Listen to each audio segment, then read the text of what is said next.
close to me.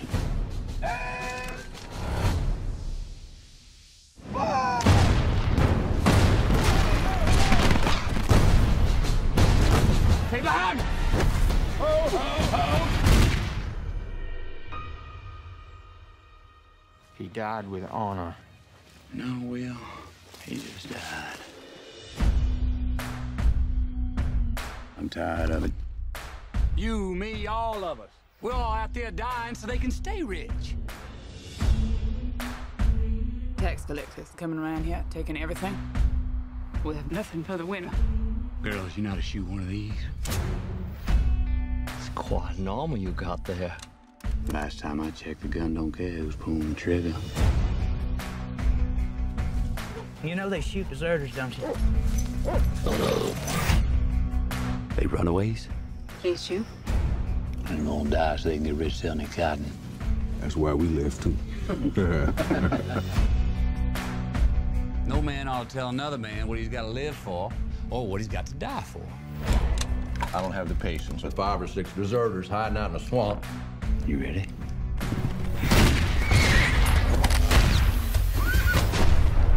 Just hang him.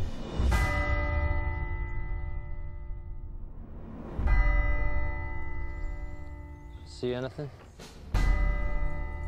He's out there.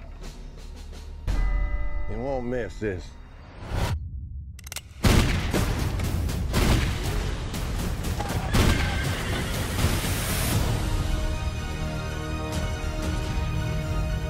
This fight's for our children and their children's children. From this day forward, we declare the land north of the Pascagoula swamps to be a free state of Jones. They're poor farmers, deserters, who, frankly, sir, don't have much to lose. The winds is shifting. And you can't fight it this time.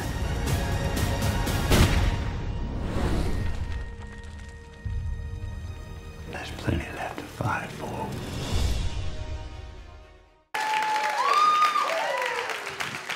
Thanks, everybody. Hey. Yeah, nice, healthy round of applause for Yeah. you. There it is. Yeah. Thanks so much for being here, man. Thanks for having me. Congrats on the movie. Thank you. Thank you. I want to start with kind of a heavy question. Okay, let's start heavy. I'm going to start heavy. It's going to be a poorly formed question because I'm not really sure how to ask it. But the movie opens and we see it in the trailer where your character has this device around his neck. What is it? What is it called? It's a collar. The collar. Of sorts. It served as a device to punish and humiliate, but also for people who had attempted to run away before, something that was meant to hinder them from running through the woods and the trees, and they really were made with bells on the end of them. So you can imagine how awesome that would have been for the sound people as you're trying to do a scene and the bells are Did trying they try to that? And then no, we couldn't do it. You just know it would have been a nightmare. They didn't have the bells on them 100% of the time, but yeah, so you could hear a person if they were running because they had bells at the end of the collar. Now, when you sign on to a movie like this, and obviously, 12 Years a Slave came out a few years before, and there are other epics or stories about slavery that have been told where black actors have had to play slaves. Obviously, I'm sure a lot goes through your mind in regards to the history of slavery, the injustices that still take place today due to the sort of infrastructures that slavery created. But putting that collar on, what did that feel like? Because when I saw that image, it was just the image of the collar itself is powerful to me. Like, do you have to, as an actor, do you have to sort of be like, I have to just sort of move past and just do the scene and think about that and can't really focus too much on this? It was something that definitely informed the performance. It was an added layer for me. It was like 7-8 pounds, so it was really uncomfortable. So there was a natural bit of discomfort that affected how my mobility. I think emotionally it did impact me, but not in the way in which I saw cast and crew respond to it. I think for me, it might sound strange to say, but hear me out, that I felt honored in some way to wear it because I have ancestors who had to experience and endure that. So to have the opportunity to tell their story in a way that was as uncomfortable as possible for not only myself, but for the audience, in order to potentially leave an indelible impression upon them, I felt an honor and that responsibility to get to where that, because if you remove that, it kind of lessens the blow to some degree, and I feel like that these are things that we have to be able to confront and not necessarily over talk about in the narrative themselves, but at least have that character element in it. How did other cast and crew respond to seeing in? I mean, there were people crying on set from the first time I put it on in not even rehearsals. I got to New Orleans and I'm in the offices and I'm going in there trying on hair pieces and fitting me for a beard and all this stuff and saying hello to different crew. And the caller came in. So the props guy was like, Andrew was like, hey, Herschela, because I'd worked with him before on Mockingjay. And he said, we got the collar, would you like to try it on? I was like, yes, try it on. So I put it on, and Gary Ross, the director, had walked in from having just, was scouting, and he walked in and he looked at me, started crying, like literally just broke down crying. And then kind of the same thing happened the first time I wore it on set.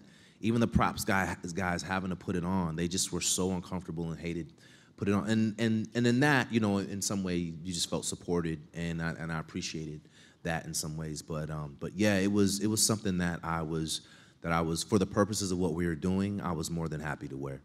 There's something so simple and symbolic about it, and specifically about that time and treating someone like they're less than human. I mean, it very quickly brings up the idea of treating someone like they're less than human. Right. It's a horrible feeling. Yeah. How did you go about getting your part in this film? What was the process like for you getting involved? It was interesting because it was probably to this point my favorite audition.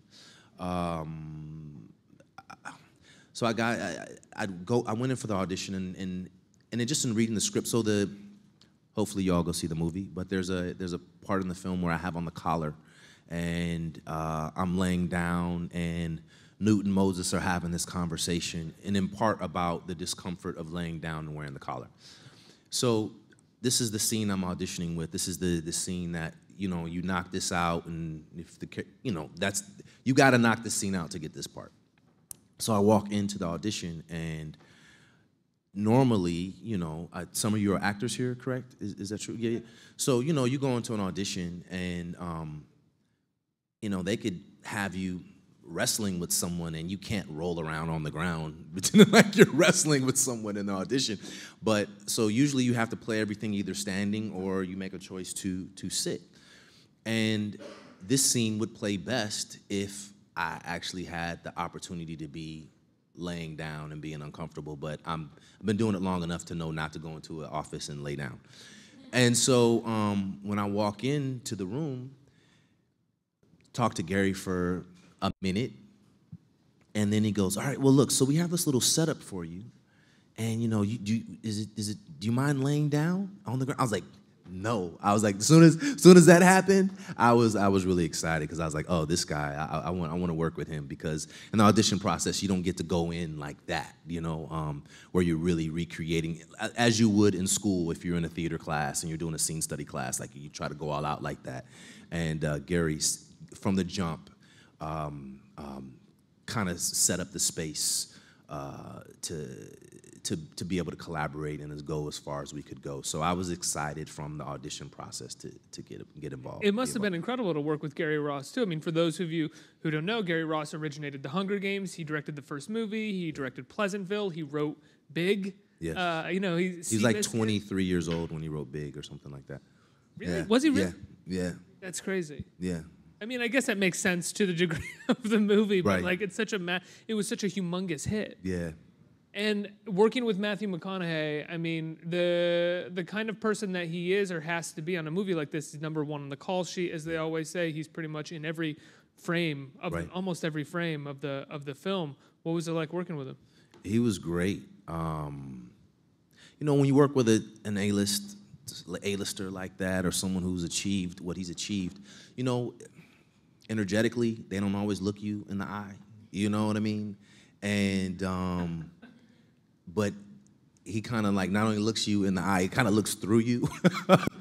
Like he's all about collaborating and taking on that journey with you. He's a really humble guy. He's very cognizant. Ones who have, and I specifically say men, I think it's different for women, but a lot of men hit like 45 after having perhaps a lot of success in their 20s, like how he has. And folks kind of like take their foot off the gas, and they've achieved so much and seen so much and played such a diverse and wide range of characters that I think it's hard to stay hungry for people. And what I found most inspiring about him was he was like a kid in a candy store. It was the focus and drive and ambition. He always knew where he was in the movie. And that's hard because you shoot things out of sequence and you gotta do a pickup shot or whatever, but he was very clear on how to walk in that scene and where he was in the emotional journey for that. And that's where you can get lazy. And because sometimes you just go, oh, I know what the scene is about. And you just come in and you do the scene. But then when you watch the film cut together, there's something that you feel in a character where it doesn't energetically carry all the way through with the arc. And for him, I think it does that, and his work will probably always do that because he's really intelligent and he pays attention to detail in a way that you could probably not think he does because he's Matthew McConaughey. He's the handsome guy who doesn't wear a shirt sometimes. You know what I mean? Like, the guy is totally invested and he's really intelligent. I think it's assumed that there was a period of time that he, I don't want to speak for him or make an assumption, that he almost did take it for granted. And then in the past few years, what everyone is so excited about is that he legitimately seems reborn and just interested in what he's doing and working with incredible filmmakers like Gary Ross, like the guy that made Dallas Buyers Club, like Martin Scorsese. True Detective. He did a Gus Van Sant film in Japan. Right. He just seems much more interested in the work now rather than in sort of being an A-list star. Yeah. Well, you know, we all get on these trajectories, right? And I don't want to speak for him, but we all can kind of look back and go, oh, wow, I got in this relationship, and 10 years later, I'm here. You just kind of get swept and you go in a different direction and you say yes to the opportunities that present themselves to you. And then at a certain point, you sometimes have to consciously change your trajectory. So sometimes you gotta like jump off that train at risk of breaking both of your legs and go, all right, I'm gonna figure this out because this is not the train I wanna be on. And he told me that he had seen himself going he'd been doing something for a certain period of time, and he really wanted to make a change. And his agent told him that you may not work for like a year or two, you may not get a call. And he said, I'm willing to not get a call. And he didn't get a call for like a year or two, and until I think it was Dallas Buyers Club, I think it is what it was that came along. And that was like the shift and the change. And so now he's, you know, has this resurgence happening. Have you ever had a moment? Did you have a moment in your career where you felt like you were on a trajectory and you had to kind of jump off? Well, you know, in my own way. So like when I started working, I went to NYU, the grad program here, and I finished in 2000. And when I got into the business as a professional, it was very, the genres were segregated in that you could do theater, and when you saw a theater actor on television, you're like, oh, he's famous or she's famous in the theater world, right? And when it doesn't happen much, or you would find yourself on television, and you weren't really breaking into film from television, whether you're a lead on a television series or not. And because you're also really hard. It's very difficult. You got like one shot if you broke off from television and went and made a movie, and if that movie didn't do that well, done. That was it. So it wasn't until the financial crash that, because there was this pending strike that was there was a strike and then there was a pending strike. So writer's strike and then the pending acting strike. So you had, films weren't being produced, and you had actors dropping down and doing, film actors dropping down and doing little short stints on television and just make it interesting. And I think this idea began to grow out of that, and seeing the potential of what The Sopranos had done and different shows of that nature that had great actors on them, or these HBO miniseries type things. So it began to change. So myself, I was in that kind of broadcast television world that tends to do a certain type of material, right? And was not inspired by that personally, like just because it felt very limiting in a certain way. If it was more open, it doesn't matter what channel something is on. I'm driven by the material, right? But they just tend to be framed a certain way. So sometimes that's not particularly interesting if you have a taste and an aesthetic that fits in a different world. And it wasn't until I was living in the Bay Area, and I needed to kind of like move back down to LA. And I moved back down to Los Angeles, and I booked House of Cards. And but I hadn't been pretty much working steadily, but because of House of Cards, I think it introduced me to a different audience, and the right people were watching. You could be on one of these shows where there's 30 million people watching, but casting agents and producers are not watching those shows, so they don't really do anything for you. You know, they put money in your pocket for sure, and you're working, but in terms of you getting your next job and one that you might be excited about, that those shows don't always do much for you. When the opposite, you could have 2 million people a week watching Mad Men, and there's a bunch of producers and directors watching that show, and it could get you your next job. And so that shift right there, I think House of Cards was important for me because I always had a desire to begin to move up that ladder and to be more present in parts, to eventually to really have three-dimensional parts. But I had found myself on this train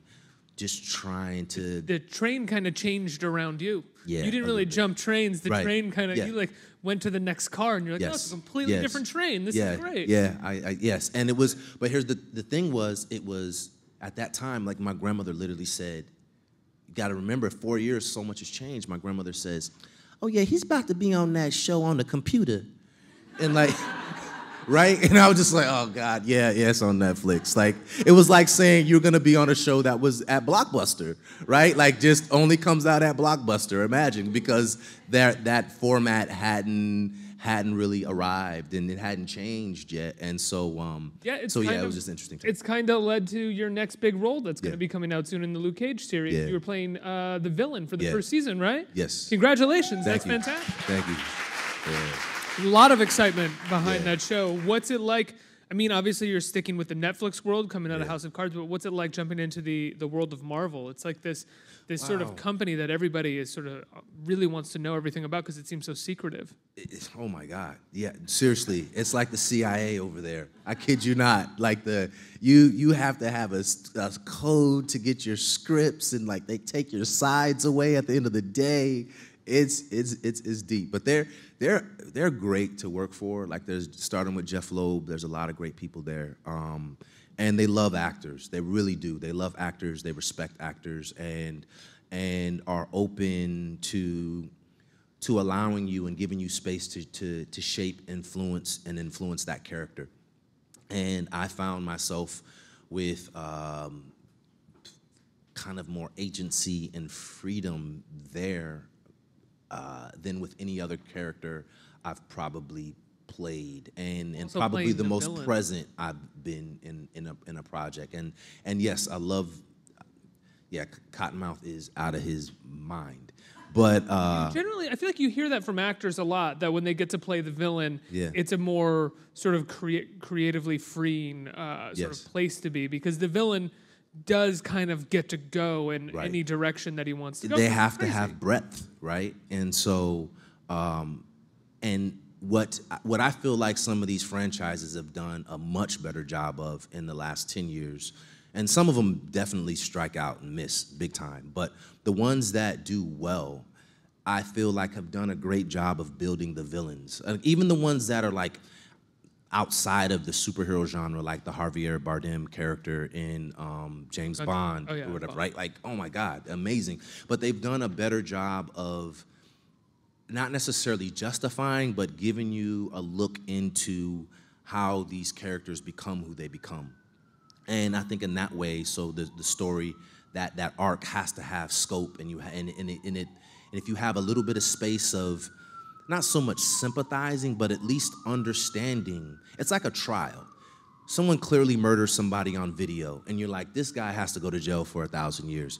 And then you get into the trial and you start learning about the character's background and what his mother and his father did and how he was hung by his toe from a building and all these. Start sympathizing, and then like you're like, okay, I understand. Maybe he only gets 20 years, right? Like you with these villains, to some degree, I think they kind of give you the other side of them, and therefore they, as an actor, it gives you so much more to feed off of, and as the audience, it's a richer, being on the audience side of it, it's just a richer experience. No, that's true. We have given villains more depth Right. in the sort of blockbuster comic Than book just the movies. the mustache twirling guys who are just evil. Like I saw Gene Hackman as Lex Luthor in one of the original Supermans, and yeah, he was just sort of obsessed with money, evil, wanted to destroy the world. Right. It was a fun performance, but it wasn't like now, where the villain in the recent Captain America movie had this whole backstory with Iron Man and Iron Man's parents, and he was sort of doing a Kevin Spacey in Seven kind of thing, and pitting everybody against each other. It's a much more dense story that we give the villains. Did you get? And you got because the audience is so savvy too. Like they're gonna check out and tune out at a certain point. So now those genres which will never change, like there's always gonna be these heroes and villains, but they have to become more nuanced because we've all seen them already, right? So we have to get more specific, and they have to be layered in a different way for it to be interesting and compelling. Why is the character called Cottonmouth? Can you tell us? Do you have? I think it's a play on the cottonmouth snake. Okay. But he doesn't like being. Actually, they get into that why there was a point in his life where he had a mouth full of cotton because he got punched in the mouth. That's all I can say because, I think Marvel is tapping my phone and doing all kinds of things. Like, I don't want to get in trouble, but like a Marvel spy in the back somewhere. Right, like. but if you look in the comic books, he has like this cotton mouth snake kind of costume, which I will not be wearing in the Netflix series, those tights. But yeah, so yeah. Let's open it up to the audience for some questions. First question. How's it going, man? Good. How you doing? Good. So you have a solid filmography right now. So I just want to know what drives you to choose the roles that you do.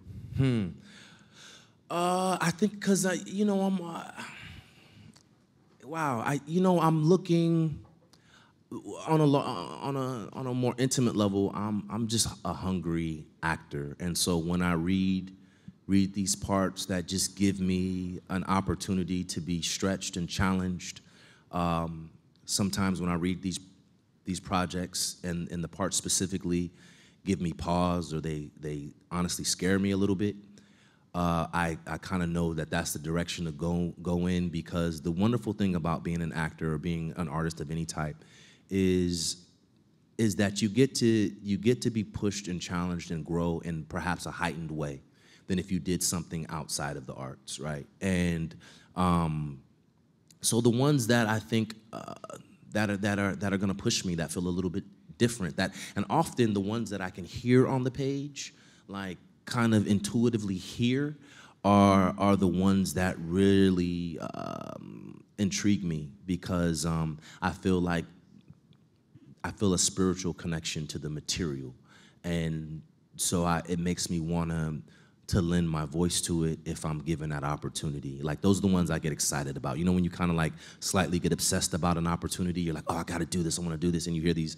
stories about these actors like, showing up at a director's door and be like, let me just do a couple of lines for you. Like, have you done that? Have you done that yet? No, I've never done that, but I'm too of a recluse or too shy to do that. But yeah, like, so just the opportunity to grow, and the ones that I can get something for, just in being selfish, honestly, just learning from it, pulling from it, because, there's parts you don't get that you want, and then later on you understand why you didn't get it. Like, I think in life, I don't care what it is that you do, that you get what you're supposed to get on your individual path and in your journey, and what is not for you is not for you.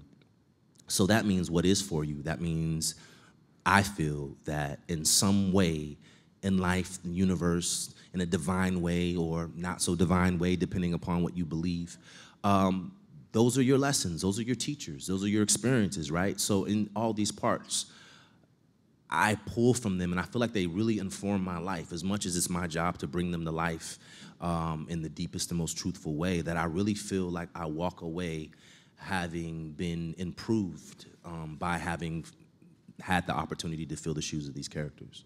That said, I am going to ask, what's the farthest you've gone to get a part? Oh, well, okay, yes. Not that. No, sorry. Okay, oh boy, I don't want to get myself in trouble. But okay, so I finished grad school. No, I was in grad school. And they were doing, I don't know if you guys know this play called The Great White Hope. There were two things I did that were kind of crazy. But one, so this play called The Great White Hope that's based on the first African-American heavyweight champ of the world by the name of Jack Johnson, right? So this is like 1909, 1910 or whatever. So they did a play that they made into a film with James Earl Jones and Jane Alexander called The Great White Hope. And they originally did that at the Arena Stage in Washington, D.C. So for the 50th anniversary of the theater and the 33rd anniversary of the play, they were doing The Great White Hope. And I love this part. It is a great part. And I'm in my third and last year of grad school.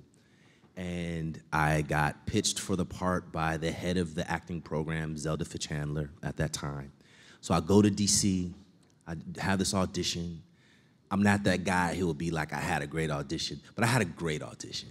Like, I really did. It was a great audition. I felt really, and then I was this third year dude who, I was a little bit on my Denzel back then, like, I'm about to do this, you know?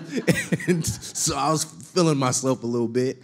Then I got humbled, but in the process of just trying to work.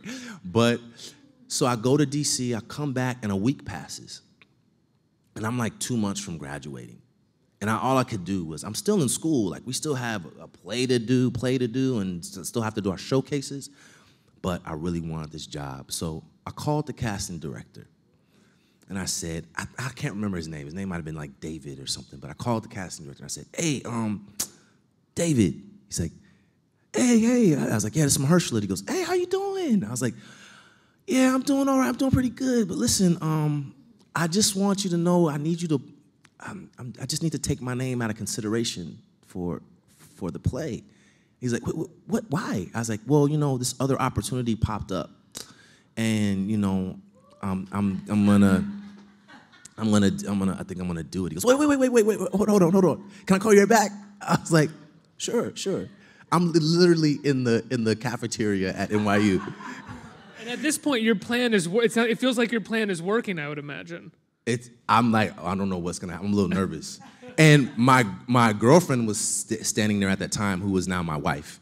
But she was there, so she could bear witness. I had two similar stories to this. But this one, she was there, and so he calls me back, goes, well, look, we were planning on hiring you, but you were just so, we were just worried about that you were a little thin. Can you pick up some weight? Because he's like a heavyweight champ. But back then, honestly, I was right. I was the right weight for that time. It's just, you know, now we think of heavyweights as these big, thick Mike Tyson guys. But anyway, so I was like, yeah, I can pick up weight, no problem. Yeah, it's no problem. I can pick up the weight. He goes, yeah, but what about the other project? I was like, you know what? I would prefer to do this. Is what I would really prefer to do. But like, you know, yeah, so I'm open to give that up to do this. And he's like, all right, well, okay, well, we're on board. If you're on board, I'm like, I'm on board. So yeah, that's and you got the part. I got the part. That's fantastic. Yeah. I mean, I'm not really proud of that. That's a little dishonest. I love that story. But you know, I did do that. Yeah. Next question from the audience. Hi, thanks for being here. Where am I? Hey, how you doing? So you've kind of dipped your feet into, you know, huge franchises like now with Marvel and then Hunger Games. Yes. So how does your preparation change for playing a role that's kind of already established versus an original role? I think it's playing a role that's already established in that the Hunger Games franchise already being up and running. Is that what you mean? I see. Well, I think it's important to read the source material, you know, to have some familiarity with it, for sure. But I think at the end of the day, you always have to be aware of your instrument, and you're gonna have to bring what you can bring to it. And you have to, the most important thing I think an actor or any artist needs to know is you need to learn how you learn. You need to understand how you work and be very careful and conscious of absorbing how other people work and starting to believe that that's how you have to do it, you know? So I kind of, at this point, hopefully it continues to change and grow, but I have a decent understanding of how I work and how I learn. So I kind of have to mix a bit of the academic side of it, you know, kind of doing a little bit of reading and a little bit of research, but I have to leave a real space for the emotional world, for kind of the psychic world of the spiritual world of the character. I have to leave space for that and not fill that up with a bunch of books, because you can't act the books. You can't act the information, right? You have to be clear about what your character wants, what their intentions are, and really and work in the moment to moment. And I think if you're really invested in that, I think you have a much better chance of people walking away having been affected and just having on the most basic level just believing you, right? So yeah, that's what I would say. I think we have time for one more question. Hi, congratulations on everything you've done. Thank you. So in such a heavy role and movie like that, and such an emotionally heavy role, how do you, after doing all this moment-to-moment work, just as soon as they hear cut, how do you invest back into who you are as a real person? You mean during the course of shooting a film? Maybe some people are better at this than others, but I think you are really impacted by. I believe each character has a spirit. They have to have a spirit, right? I believe every single person in here has a spirit. So it becomes, I don't know why, we go and we do all this work. You might pick up weight for a part, or you might lose weight for a part, or cut your hair, and you might get a piercing. Do all these things that people do, or train, learn how to play the piano. That I feel like the very first thing, the most common thing, that the thing that ties us all together, I feel like that we're all spiritual beings. If you've ever seen a dead body, I remember going to a morgue many years ago, and for a part, and I just remember looking at this body, and it was literally dripping blood on the gurney, and thinking, oh, this, and this is not a family member, it's not somebody I know, and you're just seeing bodies there, fresh in, and you're going, oh, he or she doesn't have a spirit anymore. They're absent of that. That's the difference. And so I have to find where my character is at, and get a sense of my character's spirit first and foremost on the ground level. And so as a result, there is a residual from, I remember working on Cottonmouth, and it's funny, and working on Moses for Free State of Jones. But specifically Cottonmouth, I remember, because he makes very heightened, extreme choices that I wouldn't make, that I was angry for 6 months working on that show. And I'm not that dude. I'm a pretty nice guy, but I just remember being a little bit pent up and having to be aware of, I just felt like my trigger was, it was, usually my hand would be off the gun. I felt like my hand was on the gun, and they affect you in that way. There is emotional residual, and I think you really have to organically come down from playing these people. And I think there's a process in doing that over the course of months or a few months, but then there's another layer of that after you've completed a project, of being able to let go of the character. And the last thing I'll say is, when people are extraordinarily successful and they're working all the time, I think you have to, in some way, and I got to work a lot last year. There's several things coming out, but I found that it was really difficult for me because I didn't have that time to step away and mourn a character, to let that person naturally go, and you just find yourself hopping right into the next shoes of the next and having the same standards for your work. And so that, in that way, I see why people kind of get a little bit loopy sometime in the business, because they really don't have that time to, you can't look, your body does not know the difference between when you are almost getting hit by a car in real life and when you're almost getting hit by a car when you're acting, because your mind believes it. The adrenaline kicks up in the same way. So those have real effects on you. That has a real effect on you when you walk away and leave. I'm just glad you clarified very quickly why you were at the morgue. Yes. Just a brief moment there. You're like, woo! Yeah, four apart. Not just hanging out. Not just hanging out. You know, I love going to the morgue. They got great coffee at the morgue. No, it's interesting what you say about acting. Though I was listening to an interview just this morning with an actor who said that a violinist strikes their violin. I'm striking me all the time. They were talking about having to cry all day for a scene and saying that like I didn't want to do it because it was I knew I was going to be exhausted. And he compared it to a violinist, but said the violinist at least gets to put the violin in the box. I'm me for the rest of the day, and I'm just beat. Right. Yeah. Absolutely. Mersula, Free State of Jones. When does it come out? Friday, the 24th. Friday the 24th, Free State Yeah. of Jones. And Luke Cage, when can people see Luke Cage? September 30th. September 30th. Thank you so much for being Thank here, you. man. Thanks for Pleasure to having talk me. to you. Thank Appreciate you. it.